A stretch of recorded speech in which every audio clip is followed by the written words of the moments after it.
नमस्कार दोस्तों। हमारे देश में अनेकों धर्म हैं, अनेकों जातियां हैं। हर धर्म की अपनी सोच है, अपने नियम हैं और हर धर्म में कुछ ऐसे लोग हैं जो ज्ञान बांटने का काम करते हैं। ईसाई धर्म में फादर होते हैं जो अपने धर्म की विशेषता समझाते हैं।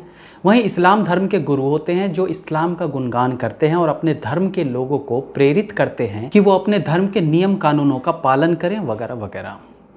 लेकिन हिंदू धर्म एक ऐसा धर्म है जहां ज्ञान, प्रवचन, मार्गदर्शन समझाते हुए कब ये धर्म गुरु दूसरे धर्मों के गुणगान करने लगते हैं ये इन्हें पता ही नहीं चलता। हम मानते हैं कि देश में एकता, भाईचारा सब कुछ ज़रूरी है, हमें मिलकर रहना चाहिए, एक्सेट्रा एक्सेट्रा, जो भी आप लोग इधर उधर से सुनते रहते हो। अब बात आती है कि कुछ ऐसे बाबाओं की जो फंडिंग पर चलते हैं, और ये फंडिंग किनसे होती है, कौन करता है, ये समझने की ज़रूरत है। पिछले दिनों हमने कई बाबाओं और कुछ फीमेल बाबाओं जिन्हें गुरु माँ या साध्वी जैसी बड़ी बड़ी उपाधियाँ दी जाती हैं, वो अपने प्रवचनों में इस्लाम धर्म का बखान शुरू कर देते हैं। मेरे सीने की धड़कन है, मेरी आंखों के तारे हैं, सहारा बेसहारों का नबी के वो दुलारे हैं। समझ कर तुम फकत अपना उन्हें तकसीम ना करना, अली जितने तुम्हारे हैं अली उतने हमारे हैं। कि फलक से जो उतर आया जमीन का वो सितारा है, जिसे समझा नहीं कोई खुदा का वो इशारा है। नबी नूरे खुदा है तो अली नूरे नबी समझो, न इससे कम गवारा था न इससे कम गवारा है। फासले सदियों के एक लम्हे में गुजर जाते, अगर दिल मिला लेते सिर्फ हाथ मिलाने वाले। अगर दिल जुड़ जाता, बाहर से तो सब हाथ मिलाए बैठे भैया, हिंदू, मुस्लिम, सिख, ईसाई आपस में सब भाई भाई। जिस समय नमाज की जाए तो हम भी प्रयास करें कि अपनी भागवत बंद करके 5 मिनट के लिए उनके लिए हम अल्लाह को प्रणाम करें। क्या जाता है, क्या फर्क पड़ता है। नमामीश और अल्लाह को जोड़ने से न शिव नाराज होगा, न अल्लाह नाराज होगा, न मियाँ नाराज होगा, न महादेव नाराज होगा। नाराज होंगे बीच वाले। अल्लाह अकबर, अल्लाहुर्रहमानिर रहीम। इस बात पर बहुत बवाल हुआ। हालांकि इस पर सुदर्शन न्यूज़ को छोड़कर किसी और मीडिया चैनल ने आपत्ति नहीं जताई, और जताते भी क्यों, उनको इससे कोई फ़ायदा तो था नहीं, तो बेकार की सरदर्दी क्यों लें। अब इन ढोंगी, अखंड ढोंगी बाबाओं के दूसरे धर्मों के बखान करने पर सवाल उठने लगे हैं, तो कुछ बड़े बाबाओं ने सुदर्शन न्यूज़ चैनल पर ऑन कैमरा इसके लिए माफ़ी मांगी। सभी संत महापुरुषों को, सभी धर्मानुरागी सज्जनों को मेरा हृदय से प्रणाम। जय सिया राम। बात ऐसी है कि किसी कथा में मैंने किसी प्रसंग में एक फिल्म का गीत गुनगुनाया था, जिसमें एक शब्द आ गया सुभान अल्लाह, जिसको सुनकर धर्म जगत के बहुत सारे भक्तों को, बहुत सारे महापुरुषों की आत्मा आहत हुई, उनकी भावना आहत हुई, जिस बात का मुझे हृदय से बहुत दुख है।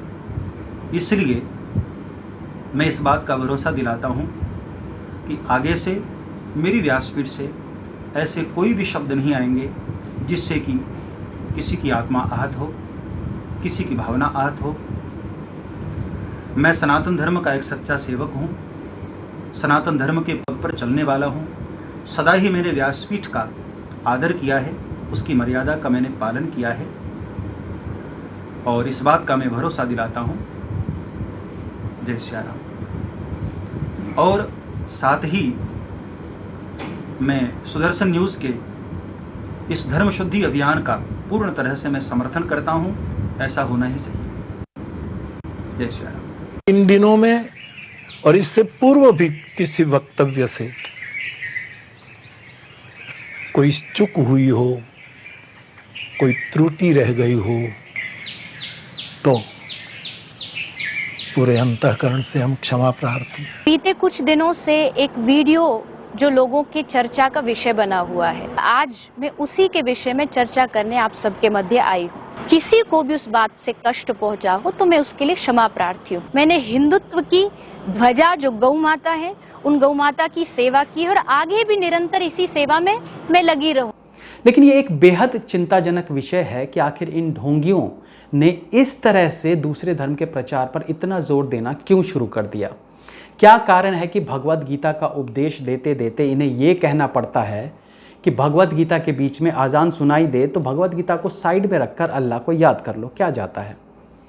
धार्मिक प्रवचन करने वाले इन ढोंगियों को इन्हीं लोगों ने ले लीना दुपट्टा मेरा जैसे रासलीला वाले गाना गाने की अनुमति कौन देता है। एक चीज हम सबको समझनी पड़ेगी, खासतौर से उन्हें जो इन जैसे पाखंडी बाबाओं के फॉलोअर्स हैं, उन्हें फॉलो करते हैं, इनके लिए दिन रात मेहनत करते हैं। आखिर क्यों?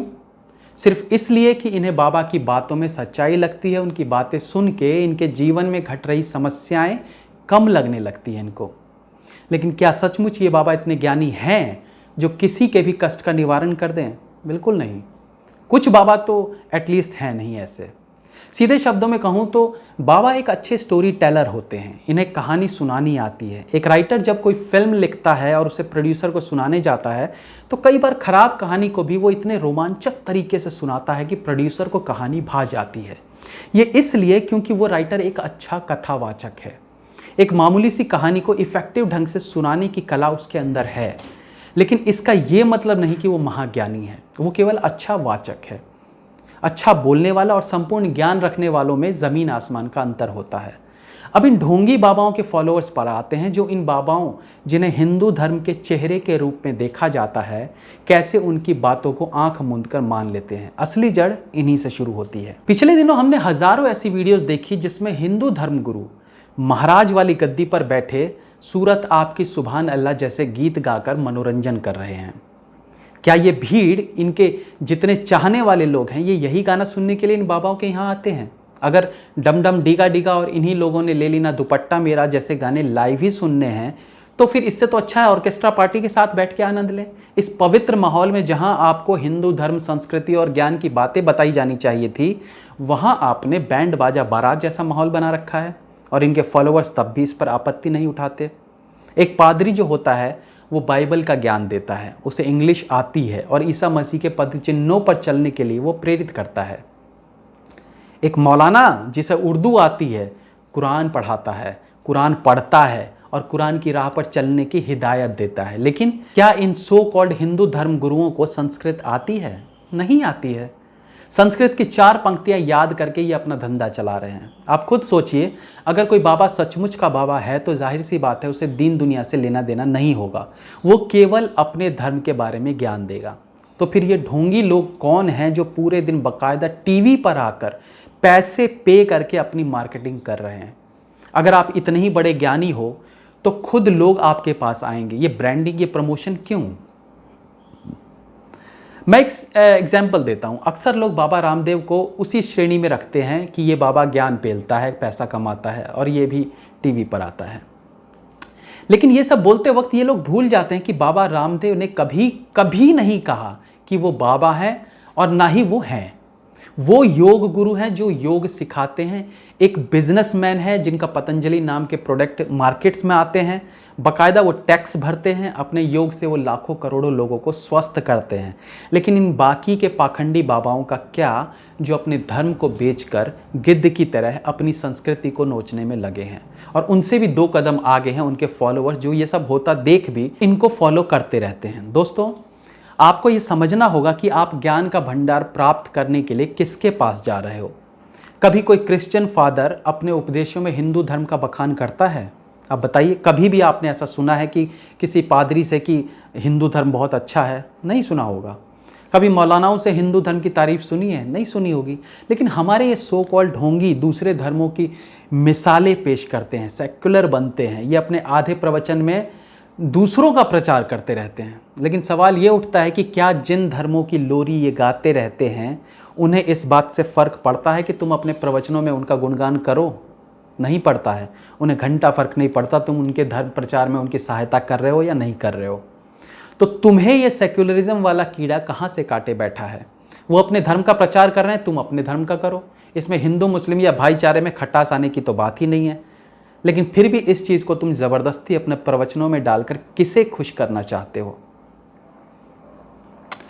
दरअसल मेरा मानना है कि ये सब कुछ फंडिंग से हो रहा है। इन ढोंगी पाखंडी बाबाओं, कुछ बाबाओं, मैं सबकी बात नहीं कर रहा हूँ, इन लोगों को ना धर्म से मतलब है ना अपने फॉलोअर्स से, इन्हें बस नोट छापना होता है। देश के कई बाबा गल्फ कंट्रीज जाते रहते हैं और ऐसा हो सकता है कि वहाँ से इन्हें मोटी रकम दी जाती हो इस काम के लिए, क्योंकि अगर अपने ही धर्म का बाबा जिनके लाखों प्रशंसक हैं, अनुयायी हैं, उन्हें अगर बाबा किसी और धर्म की ओर प्रेरित करता है तो निसंदेह कुछ लोगों पर इसका असर तो होगा ही। यही कारण है कि ये लोग आजकल दूसरे धर्मों के प्रचार में लगे हैं। अब बहुत हुआ, इन पाखंडियों के ऊपर लगाम लगाने का वक्त आ गया है। कुछ न कुछ नियम कानून ऐसे लाए जाने चाहिए कि किसी को भी मुंह उठा के प्रवचन देने की अनुमति ना हो। कोई ऐसा कानून, कोई ऐसा लाइसेंस होना अनिवार्य हो जिसे लेने के बाद ही कोई बाबा वाला बिजनेस चला सके। अन्यथा ये बाकियों की तो छोड़िए, ये बाबा ही हमारे धर्म को नष्ट करने में सबसे अहम भूमिका निभाएंगे। हम सब आम जनता को ये समझना होगा कि हम जिस बाबा को मानते हैं, जिन्हें फॉलो करते हैं, क्या वो सचमुच हमारी संस्कृति, हमारे धर्म से संबंधित ज्ञान दे रहा है या केवल अपनी जेब भर रहा है। आज जिसे कोई काम धंधा नहीं मिलता, जिसे कामचोरी की आदत पड़ चुकी है, वो ले देकर बाबा बन जाता है और करोड़ों छापता है। मैं ये नहीं कहता कि हर बाबा ऐसा ही है। हमारा देश साधु संतों की नगरी कहलाता है। इन साधु संत और बाबाओं पर हमारा धर्म संस्कृति आश्रित है। लेकिन इन सब के बीच कुछ कीड़े घुस आए हैं जिन्हें चुन चुनकर बाहर निकालने की ज़रूरत है। आप भी इस पर गौर कीजिए और अच्छे से समझिए कि आप जिन बाबाओं को मानते हैं, क्या वो सचमुच आपका मार्गदर्शन कर रहे हैं। जय हिंद, वंदे मातरम।